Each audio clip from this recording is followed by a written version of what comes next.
வணக்கம் மக்களே. இந்த மூட்டையில் இருக்கிறது ஃபுல்லாகவே என்னென்னு பார்த்தீங்கன்னா சாம்பல் தான். இந்த சாம்பல் முழுசுமே பார்த்திங்கன்னா நம்ம மல்லிகை செடிக்கு கொடுக்க போகிறோம்.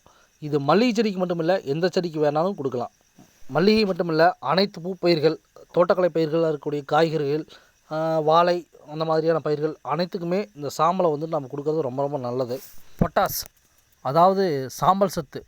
இந்த பொட்டாஸை ஏன் சாம்பல் சத்துன்னு சொல்கிறாங்க? கொஞ்ச நாளைக்கு முன்னாடி இருந்த பெரியவங்கெல்லாம் தான் வீட்டில் வளர்க்கக்கூடிய ஒரு சில காய் செடிகளுக்கெல்லாம் பார்த்திங்கன்னா சாம்பலை கொண்டே போடுவாங்க. அது ஏன் போடுறாங்க அப்படிங்கிற காரணம் அவங்களுக்கு தெரியுதோ இல்லையோ, ஆனால் நிறையா பேர் இந்த சாம்பலை கொண்டு செடிகள் மேலே தூவுறது, செடிகளுக்கு வேர்களில் போடுறது, இந்த மாதிரி வேலையை செய்வாங்க. இதை நிறைய பேர் பார்த்துருப்பீங்கன்னு நினைக்கிறேன். அதற்கான காரணம் என்னென்னு யாருக்காவது யோசிச்சுருக்கீங்களா? பொட்டாஸ் அப்படிங்கிற அந்த வார்த்தை எங்கிருந்து வந்ததுன்னு யாராவது யோசித்து பார்த்துருக்கீங்களா? இந்த சொல் எப்படி வந்துச்சுன்னா, அதாவது பாட் யாஷ் அப்படின்னு சொல்லுவாங்க. அதாவது என்னென்னா, பாட்டுனா பானை, யாஷ்னா சாம்பல்.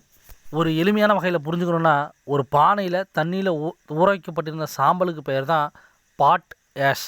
அதாவது பானையில் ஊற வைக்கப்பட்டிருந்த சாம்பல். அதுதான் பிற்காலத்தில் மருவி பொட்டாஸ் ஆயிடுச்சு.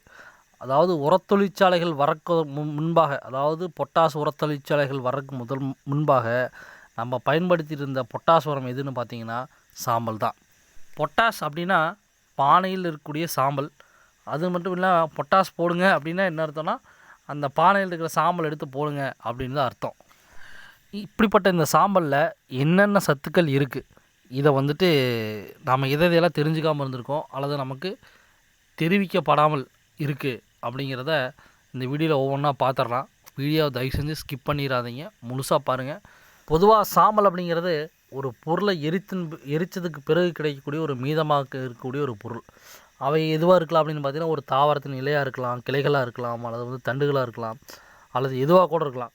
இப்படியான சூழ்நிலையில் தாவரங்கள் பார்த்திங்கன்னா மண்ணிலிருந்து நிறைய சத்துக்களை எடுத்து தன்னுடைய உடம்பை வளர்த்துக்குது. அதாவது உடல் அமைப்பை உருவாக்குது.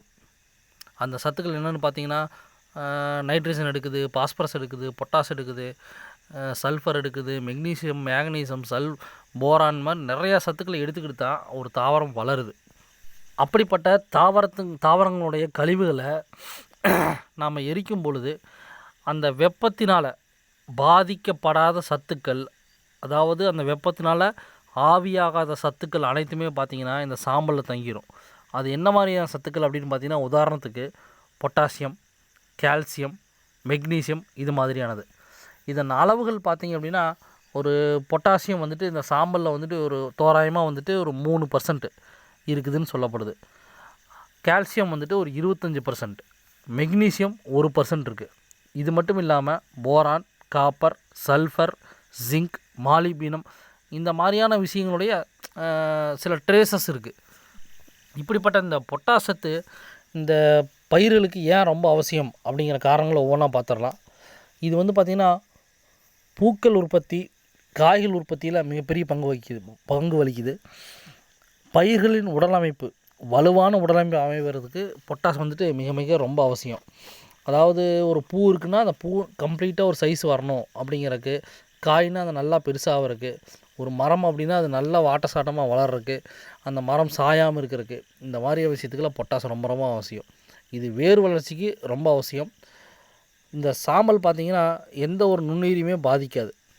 இப்படிப்பட்ட சாம்பலை நாம் தரையில் இடுறதுனால நம்ம இந்த பொட்டாசத்தினுடைய பற்றாக்குறையை தவிர்க்கலாம். பொட்டாஸுக்காக ஆயிரக்கணக்கில் செய்யக்கூடிய செலவையும் தவிர்க்கலாம். இந்த சாம்பலை பார்த்திங்கன்னா ஈரமான தரையில் கொடுக்குறதா ரொம்ப ரொம்ப நல்லது.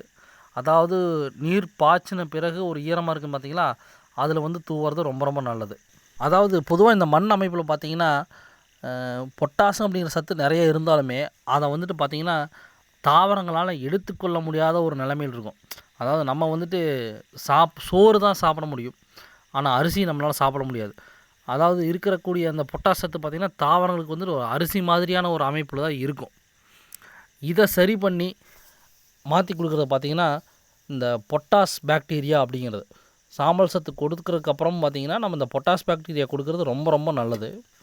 இந்த வகை பாக்டீரியா பார்த்திங்கன்னா தாவரங்களால் எடுத்துக்கொள்ள முடியாத நிலையில் உள்ள பொட்டாஸை பயிர்களின் வேரின் எடுத்துக்கொள்ளும் வடிவில் மாற்றி கொடுக்கறது எதுன்னு பார்த்திங்கன்னா இந்த பொட்டாஸ் பாக்டீரியா தான். இந்த சாம்பலில் பார்த்திங்கன்னா தலைச்சத்து இருக்காது. அப்படியே இருந்தாலும் ரொம்ப குறைவாக தான் இருக்கும்.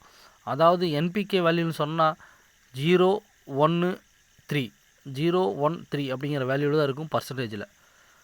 பாஸ்பரஸ் தோராயமாக பார்த்தீங்கன்னா ஒரு 1%, பொட்டாசியம் 3% தோராயமாக இருக்கும். இந்த மாதிரியான பலன்கள் உள்ள இந்த சாம்பலை பார்த்தீங்கன்னா, அதாவது வந்துட்டு தாவரங்கள் வந்துட்டு எளிமையாக எடுத்துக்கூடிய வடிவில் இருக்கக்கூடிய பொட்டாஸ் அப்படின்னா அது சாம்பல் தான். அந்த மாதிரியான ஒரு உரத்தை வந்துட்டு நிறைய விவசாயிகள் வந்துட்டு பயன்படுத்துறதில்ல. இதை எந்த அளவுக்கு கொடுக்கலான்னு பார்த்தீங்கன்னா, ஒரு ஏக்கருக்கு 30 கிலோ அளவுக்கு கொடுக்கலாம். அப்போது நான் மல்லிகை செடிக்கு பார்த்தீங்கன்னா ஒரு 10 கிலோ அளவு கொடுக்குறேன். ஒரு 30 சென்ட்டுக்கு அப்படின்னா ஒரு கைப்பிடி அளவு ஒவ்வொரு செடிக்கும் கொடுத்துட்டு வந்துடுவேன். ஒரு மாதத்துக்கு ஒரு தடவை அப்படிங்கிற ஒரு கணக்கு வச்சு. இந்த வீடியோ வந்துட்டு மல்லிகை செடிக்கு மட்டும் இல்லை, அனைத்து பூப்பயிர்கள், காய்ப்பயிர்கள் செய்யக்கூடிய அனைத்து விவசாய பெருமக்களுக்குமே வந்துட்டு இது ஒரு பயனுள்ள ஒரு வீடியோ. தயவு செஞ்சு வந்துட்டு இது எல்லா விவசாயம் பண்ணக்கூடிய வந்துட்டு விவசாயிகளுக்கும் இதை பகிருங்க, ஷேர் பண்ணுங்கள். உங்களுக்கு தெரிஞ்ச விவசாயம் பண்ணக்கூடிய, இயற்கை விவசாயம் பண்ணக்கூடியவங்களாக இருக்கட்டும், அது எதுவாக இருக்கட்டும், பகிருங்க. நன்றி.